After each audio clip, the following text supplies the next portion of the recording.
જે રીતે નીટની પરીક્ષા પેપર લીકના કારણે રદ થઈ છે 22-23 લાખ બાળકો અને એમના પરિવાર જે 2 વર્ષથી છેલ્લાથી મહેનત કરતા હતા, રાત દિવસ મહેનત કરતા હતા, કોઈ રજાઓ ન લીધી, કોઈ તહેવારો ન ઉજવ્યા, એવા બાળકો જે 2 વર્ષથી મહેનત કરીને એમના પરિવારજન મહેનત કરીને જે પરીક્ષા આપી છે ના, એના માટે માત્ર નથી, આ આખા દેશ માટે શર્મનાક ઘટના છે.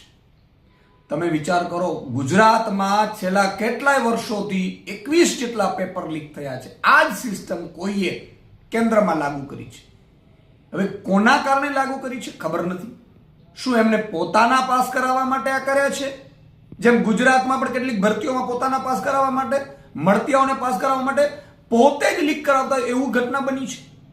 આજે તમે જુઓ, ગુજરાતમાં આટલા પેપર લીક થયા, કોઈ મોટી સજા નથી. અમે પેપર લીકનો વિરોધ કર્યો તો અમને બહુ મોટી સજાઓ થઈ હતી, જેલમાં ગયા હતા.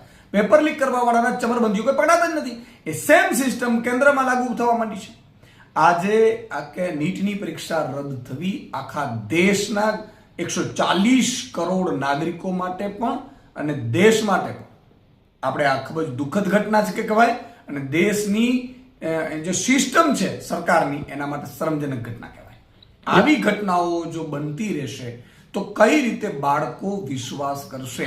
આજે 2 વર્ષ સુધી રાત દિવસ મહેનત કરીને બાળકો અને એના પરિવારો બધા નીટની પરીક્ષાની તૈયારી કરીને નીટની પરીક્ષા આપી. શું તમને લાગે છે એ જે બાળકો નીટની પરીક્ષા આપી ચૂક્યા હશે, બીજા દિવસથી એટલા મોટો હાશકારો મેળવ્યો હશે અને એ એન્જોય કરતા હશે ત્યારે વેકેશનનું, ત્યારે આ બાળકો ઉપર ફરીથી વ્રજઘાત થઈ ગયું, ફરીથી પરીક્ષા આપવી પડે તો ફરીથી એ બાળક નીટની પરીક્ષા માટે કેટલો તૈયાર થશે? એટલે આખી ભવિષ્ય છે એ ધૂંધળું કરી નાખ્યું છે આ ભાજપ સરકારે.